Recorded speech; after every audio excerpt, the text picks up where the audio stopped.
जय महाकाल। जय महाकाली। पिताजी, यह प्रश्न सुशीला जी के द्वारा पूछा गया है। वह लिखती हैं कि गुरुजी, मेरे मंगल दोष का निवारण बताइए। बेटा, मंगल दोष दो प्रकार के होते हैं। एक तो हमें ग्रह दोष होता है, जैसे कि मंगल भी एक ग्रह होता है। अगर ग्रह दोष है तो वह अलग है। और एक होता है मांगलिक दोष, जिसमें कहते हैं कि कन्या या पुरुष मांगलिक है तो उनमें आपस में किसी दूसरे उससे नहीं शादी हो सकती है। उसमें दोनों का ही मांगलिक होना आवश्यक होता है। ऐसा मैंने पंडित जी लोगों के मुख से सुना है, मगर इसका मुझे संपूर्ण ज्ञान नहीं है। और जो ग्रह मंगल है उसका जो दोष होता है, अगर हम इसको समझें तो आजकल के उसमें लोग सीधे कि मंगलवार के दिन आप व्रत रहिए, लाल चीज़ों का दान कीजिए, हनुमान जी का व्रत रहिए और हनुमान जी का जो भी मंत्र मंगल दोष को दूर करने के लिए है आप उसका जाप कीजिए, नाम जप कीजिए या पाठ कीजिए, हनुमान चालीसा वगैरह आदि आदि पंडित जी लोग तमाम प्रकार के विधान बताते हैं। और मैं यह भी कि मुझे ज्योतिष शास्त्र का भी ज्ञान नहीं है। यह भी मैं कई अपने वीडियो में पहले भी बोल चुका हूँ कि ना तो मुझे किसी शास्त्र का ज्ञान है, ना मुझे पुस्तकी ज्ञान है, ना मुझे ज्योतिषी ज्ञान है। मैंने जो कुछ भी ज्ञान प्राप्त किया है वह ध्यान के ही माध्यम और नाम जप के ही माध्यम से प्राप्त किया है। इसलिए मैं शास्त्रों के अनुसार तो इस दोष को दूर करने का विधि नहीं जानता हूँ, लेकिन जो हमने ध्यान में बैठ के और इन सभी दोषों के लिए कि कोई एक ऐसा मार्ग हो जिससे सभी दोषों का, सभी ग्रह दोषों का निवारण। और यह भी मैं बता दूं कि मेरे इष्ट शिव हैं, तो मैंने जितने भी निवारण देखे ध्यान में वह सब शिव से ही संबंधित हैं। इसको भी मैं यह साफ कर दूं कि हनुमान जी त्रेता युग में उत्पन्न हुए, जिस समय रामचंद्र जी त्रेता में, लेकिन सतयुग में शिव जी का था। तब भी तो ग्रह दोष होते होंगे, तब भी तो मंगल ग्रह लोगों के ऊपर ग्रह दोष होते होंगे, तो उसका कुछ ना कुछ तो वे लोग निवारण तब भी करते होंगे। जैसे कि आजकल सीधे बोल देते हैं कि हनुमान जी का करो, तो उस समय भी कुछ ना कुछ तो ऐसा होगा जिसको शिव जी से ही संबंधित होगा और पंडित जी की ये करो। इसमें मैं एक चीज़ और भी कहूँगा कि हम लोग अपनी पुरानी चीज़ों को एक तरह से भूल चुके हैं, उनको छोड़ दिया है, जिसके कारण हमारा भारत गुलाम भी हुआ और काफ़ी दिक्कतों का सामना भी किया। इसका सबसे बड़ी अगर हम जो बाधा देखें तो वह बाधा यही आती है कि हमने वास्तविक जो प्रभु का शिव लिंग से जुड़ाव है, जिससे यह संपूर्ण प्रकृति या संपूर्ण संसार ब्रह्मांड जुड़ा हुआ है, हम उससे दूर होते गए। सही ढंग से उसकी उपासना और पूजा भी सही ढंग से नहीं जानते हैं, लेकिन जुड़े अधिकतर, जैसे कि अभी एक रिसर्च में भी कि सबसे ज़्यादा शिव के ही भक्त हैं, लेकिन सिर्फ सोमवार के दिन पूजन कर लिया और आपके महाशिवरात्रि के दिन सावन में, बाकी दिन उनको हम लोग भूल जाते हैं, तो पूरी तरह से उनको नहीं साध पाते हैं। और हम जिस युग में जिस चीज़ को साध के चलने, मान लो शिव मेरे इष्ट हैं, तो हमको सभी उपाय उनसे ही जुड़ के करने चाहिए, तो वो ज़्यादा लाभप्रद हो जाते हैं, क्योंकि तब हम सिर्फ सतयुग को ही साध रहे हैं। और जब हम सतयुग को साध रहे हैं और उसमें त्रेता युग मतलब हनुमान जी को ले आए, फिर द्वापर युग उसमें कृष्ण जी को भी ले आए, तो यह सब एक तरह से गड़बड़, जैसे आजकल हर चीज़ का मिक्सचर बना देते हैं, गड़बड़ कहते हैं। सभी नमकीन गड़बड़, चाट में गड़बड़, तो सभी चीज़ों को जब मिक्स कर देते हैं तो गड़बड़ हो जाता है, जिसको लोग बड़े चाव से भी खाते हैं। वही चीज़ आजकल हमें पूजा पाठ में भी दिखती है कि शिव के भक्त हैं, उस दिन शिव की ही आराधना किए, फिर राधे राधे, फिर सीताराम, तो एक चीज़ को एक मजबूती से नहीं साध पा रहे हैं। मैं ये नहीं कहता हूँ कि आप इसको छोड़ के या ये भूल जाएं या ये, आप एक को एक प्रॉपरली कि ये मेरे इष्ट हैं, मैं इनको ही अधिक से अधिक साधूंगा और इनको ही अपने भाव जागृत करूंगा इन पर ही। बाकी किसी का अनादर नहीं करना है, क्योंकि सभी प्रभु के ही, राम भी उन्हीं के अंश हैं, शिव भी वही हैं और कृष्ण भी वही हैं। अब हम आते हैं कि मंगल ग्रह का निवारण क्या है।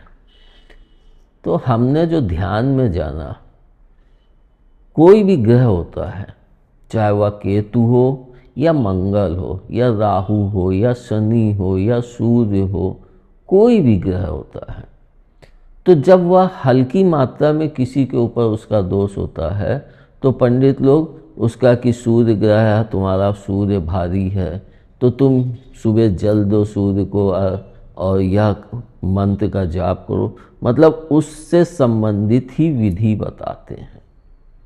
लेकिन जब वही चीज़ बहुत अधिक मात्रा में, मतलब मारक क्षमता में आ जाती है, जैसे कि मंगल दोष के कारण हमारी ग्रह जो है वह मारक हो जाता है और व्यक्ति बीमार होता है या एक्सीडेंट या अस्वस्थ होता है बहुत ज़्यादा, जिससे डॉक्टर लोग भी उम्मीद छोड़ने लगते हैं, तब कोई भी पंडित यह नहीं कहता है कि आपका मंगल दोष भारी है या केतु का या राहु का दोष भारी है। तब सिर्फ सब यही कहते हैं कि आप महामृत्युंजय का जाप करवाएं या स्वयं करें, उससे ही आपको लाभ होगा। और इसको भी मैंने यह देखा, जो मैं अभी तक जान पाया, कि सभी ग्रह और सभी देवता, सभी गंधर्व, यक्ष, किन्नर, नाग, चाहे मानव हो, दानव हो, असुर हो, सभी शिवलिंग की पूजा करते हैं, जिसको हम लोग देखते भी हैं कि जीव जंतु सभी शिवलिंग की पूजा करते हैं। और यह भी मैंने बताया कि शिवलिंग हमारे अंदर भी है और बाहर भी है, और शिवलिंग से बड़ी इस पृथ्वी पे कोई भी स्वरूप नहीं है। स्वरूप पे मत जाना, स्वरूप बदलते रहते हैं। तो हम यह ना सोचें कि महामृत्युंजय जाप जो है वो अंतिम समय में लोग करवाते हैं। आजकल मैं यह भी देखा हूँ, पहले जब सुना कि महामृत्युंजय जाप आप कैसे कह रहे हैं कि करने को, या तो जब व्यक्ति मरणासन पड़ा होता है तब कहते हैं कि महामृत्युंजय का जाप करो। लेकिन मरणासन पड़ा है तभी क्यों? हम उसको पहले भी तो कर सकते हैं और उससे लाभ प्राप्त कर सकते हैं। अगर हमको मंगल का दोष है और बहुत भारी है तो हम मंगलवार के दिन शिव मंदिर जाएं और शिव मंदिर पे जाके शिवलिंग की अच्छे से पूजा आराधना करें। हम दिन में जाते हैं तो हमें दीपक भी प्रज्वलित करने की आवश्यकता नहीं होती है। बहुत से शिव मंदिर में मैंने देखा है कि वहाँ पे हनुमान जी की भी मूर्ति विराजित है, मगर वह भी मेरे नज़रिए से गलत है। उस समय सिर्फ शिव परिवार ही, जहाँ पे शिवलिंग स्थापित होता है वहाँ पे सिर्फ शिव परिवार ही स्थापित होने का एक विधान है। इसका भी सबसे बड़ा कारण मैं यही समझता हूँ कि शिव जी और माँ ने हर एक, चाहे वह अन्नपूर्णा के रूप में माँ ने स्वरूप लिया, बंगलामुखी के रूप में लिया, मतलब भिन्न भिन्न स्वरूपों में माँ ने अपने को दर्शाया कि शिव से सभी जुड़े हैं। तो हम उस दिन खूब अच्छे से शिव जी लिंग का पूजन करके और फिर वहीं पे एक खुशबूदार अगरबत्ती या धूप बत्ती जला के बैठ जाए और इसके लिए हम कोई यह न सोचें कि हम आनंदेश्वर जाएं या सिद्धनाथ जी जाएं। आप जहाँ पे शांति, क्योंकि यहाँ पे आप बैठ के शांति से जाप को नहीं कर सकते हैं, पूजन नहीं कर पाएंगे। इसलिए हम आसपास के अपने जो भी घर के पास हो वहीं बैठ के और पूजन करके और फिर उत्तर या पूरब की तरफ मुख करके महामृत्युंजय का जप आरंभ कर दें। मगर उससे पहले हम प्रभु से यह प्रार्थना भी करें कि प्रभु हमारे मंगल दोष का निवारण आप कीजिए। और इसके पश्चात हम महामृत्युंजय की एक माला करें, और इसके लिए भी कि हमारे पास रुद्राक्ष की माला होनी चाहिए। रुद्राक्ष प्रभु को बहुत प्रिय है, और उसका कारण भी है कि रुद्राक्ष प्राकृतिक से उत्पन्न है। तो जैसे ही हम रुद्राक्ष को माला धारण करते हैं तो हमारा जुड़ाव प्राकृतिक से हो जाता है, और जब हमारा जुड़ाव प्राकृतिक से होता है तब शिव जी भी उसके ऊपर प्रसन्न होने लगते हैं। इसको भी आप अनुभव करके देख सकते हैं। अगर आप पति पत्नी रुद्राक्ष की माला पहने तो आपके अंदर एक अजीब सा शांति और अनुभव भी होगा, और उसके साथ आपके बहुत सी बीमारियों में भी रुद्राक्ष लाभ प्रदान करता है। और सबसे बड़ी चीज़ कि हमारे प्रेम की प्रगाढ़ता भी रुद्राक्ष से बढ़ती है। तो हम वहाँ मंदिर पे बैठ के 108 दाने होने चाहिए माला में। एक सुमेर होता है, उसको अगर छोड़ दें तो सुमेर 109 मान लेते हैं, लेकिन सुमेर में दाना नहीं होता, कुछ कहीं पे माले में ऐसे ही ऊपर बना देते हैं। तो हम 108 बार उस मंत्र का जाप करें। जब हम 108 बार महामृत्युंजय का जाप करें, अगर हम मंगलवार के दिन है तो हम 3 माला करें या 1 माला, जो भी 1 माला तो होनी ही चाहिए। और यह भी बता दूं कि जब जो हम माले से जप करते हैं तो हमारी ये उंगली उसमें टच नहीं होनी चाहिए, बाकी उंगलियां हमारी टच हो सकती हैं। इसका सबसे बड़ा कारण होता है कि हमारी यह उंगली शक्ति की प्रतीक होती है, और हम जब प्रभु की आराधना करते हैं तो उसमें इसी कारण इस उंगली को छूने में मनाही की गई है कि वहाँ पे हमें शक्ति नहीं दिखानी है। वहाँ तो हम खुद प्रभु से शक्ति को मांग रहे हैं कि प्रभु आप हमें शक्ति दीजिए, और हम शक्ति से ही दाने को बढ़ाएंगे आगे, तो हमें फिर भक्ति का वह पूर्ण सुख नहीं प्राप्त हो पाएगा। तो हम रुद्राक्ष की माला से 1 माला तो अवश्य करें मंगलवार को, उसके पश्चात उस माला को हम धारण कर लें। तो हम जब मंगलवार का दोष, हमें मंगल का दोष है, तो हम मंगलवार के दिन शिव जी के मंदिर जाके इस जप को करें। बाकी दिन हम घर में ही बैठ के और महामृत्युंजय का जप कर सकते हैं, और उसके बाद माला को धारण कर लें। तो धीरे धीरे हमारे मंगल दोष में जो ज़्यादा हमारे लिए बहुत ज़्यादा हानिकारक है, उसमें हमें धीरे धीरे लाभ प्राप्त होने लगेगा।